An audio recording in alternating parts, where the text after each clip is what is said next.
Hello guys, मैं करिश्मा again new video के साथ में। गाइस आज का हमारा नया टॉपिक है दैट इज़ फर्मेंटेशन। अभी तक जो हमने रेस्पिरेशन की बात की थी वो बात की थी एरोबिक रेस्पिरेशन के बारे में। एरोबिक रेस्पिरेशन मतलब कि ऑक्सीजन का इन्वॉल्वमेंट। जिस रेस्पिरेशन में ऑक्सीजन का इन्वॉल्वमेंट होता है उसे हम क्या बोलेंगे, एरोबिक रेस्पिरेशन।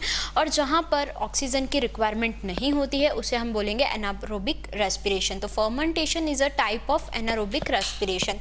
तो इसमें हम ये देखेंगे कि एनारोबिक रेस्पिरेशन के थ्रू किस तरीके से जो प्रोसेस है, जो ग्लाइकोलिसिस मतलब जो ग्लूकोज है वो किस तरीके से ब्रेक डाउन होता है। ठीक है, तो the incomplete oxidation of glucose, जो इनकम्प्लीट ऑक्सीडेशन होता है ग्लूकोज का, वो किसके अंडर होता है, एनारोबिक कंडीशंस के अंदर। ठीक है, तो एनारोबिक कंडीशन मतलब फर्मेंटेशन की जो कंडीशन होती है वो कैसी होती है, एनारोबिक कंडीशन होती है। साथ ही साथ क्या होगा उसके अंदर, हमारी मतलब एक तरीके से ग्लूकोज जो है वो एक तरीके से इनकम्प्लीटली ऑक्सीडाइज्ड होगा। ठीक है, तो इस कंडीशन में by set of the reaction where pyruvic acid is converted to CO2 and ethanol, क्या होगा इसके अंदर, जो पायरुविक एसिड होता है हमारा वो कन्वर्ट हो जाएगा किसके अंदर, CO2 और इथेनॉल। मतलब एंड प्रोडक्ट जो रहता है वो क्या रहेगा, अल्कोहल एंड CO2।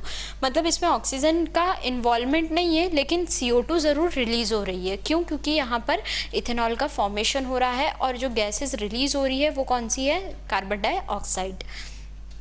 कौन कौन से एंजाइम ये जो प्रोसेस है उसको कैटेलाइज करते हैं, तो एंजाइम्स पायरुविक एसिड डिकार्बोक्सिलेज, और यहाँ पर हमारा कौन सा है, अल्कोहल डिहाइड्रोजिनेस, और कैटेलाइज दिस रिएक्शन। तो ये जो दो टाइप के एंजाइम्स है, ये एंजाइम्स इस प्रोसेस को कैटेलाइज करते हैं। अब ये प्रोसेस होती कैसे है वो मैं आपको बताती हूँ। यहाँ पे ग्लूकोज है, ग्लूकोज कन्वर्ट होगा किसके अंदर, ग्लिसरल्डिहाइड 3-फॉस्फेट के अंदर। NAD+ कन्वर्ट हो जाएगा किसके अंदर, NADH+H+ में। ठीक है, NADH+H+ में कन्वर्ट होने के बाद में जो ग्लिसरल्डिहाइड 3-फॉस्फेट है हमारा वो कन्वर्ट हो जाएगा किसके अंदर, फॉस्फोग्लिसरिक एसिड के अंदर। किसमें, three phosphoglyceric acid. Three phosphoglyceric acid again converted into phosphoenol pyruvic acid. ठीक है, क्यों? क्योंकि enol group amino acid group यहाँ पे आके अटैच हो गया है, तो इसलिए क्या हो गया, फॉस्फोइनॉल पायरुविक एसिड, और फिर इससे क्या बन जाएगा हमारा पायरुविक एसिड। ठीक है, अब ये पायरुविक एसिड जब बन जाएगा तो NADH+H+ किस में कन्वर्ट हो जाएगा, NAD+ के अंदर, और एंड प्रोडक्ट के हमको क्या मिलेगा इसमें, इथेनॉल और CO2। ठीक है, और क्या बन जाएगा, लैक्टिक एसिड, और लैक्टिक एसिड बनने के बाद में जो NADH+H+ है वो कन्वर्ट हो जाएगा NAD+ में। तो इस तरीके से यहाँ पर पूरा फर्मेंटेशन की प्रोसेस के थ्रू इसे हम क्या बोलेंगे, one type of fermentation. Fermentation किस किस में होता है, यीस्ट के अंदर होता है। साथ ही साथ हमारा जो हम लैक्टिक एसिड बैक्टीरिया, ठीक है, जो लैक्टिक एसिड होता है वो कुछ बैक्टीरियाज भी प्रोड्यूस करते हैं जो कि मिल्क को कन्वर्ट करता है कर्ड के अंदर। तो इस तरीके से हमारे यहाँ पे ये जो फर्मेंटेशन की प्रोसेसेस होती है, यीस्ट जो होता है वो भी उसमें भी फर्मेंटेशन की प्रोसेस के थ्रू CO2 गैस रिलीज़ होती है।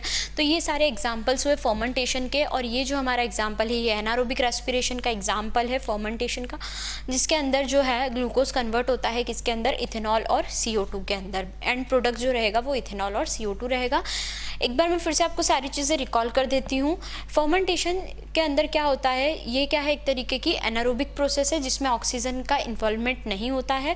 Incomplete oxidation of glucose is achieved under anaerobic respiration, anaerobic conditions by set of the reactions where pyruvic acid is completely converted into the CO2 and ethanol. Enzymes are used in this. These are pyruvic acid decarboxylase and alcohol dehydroxygenase.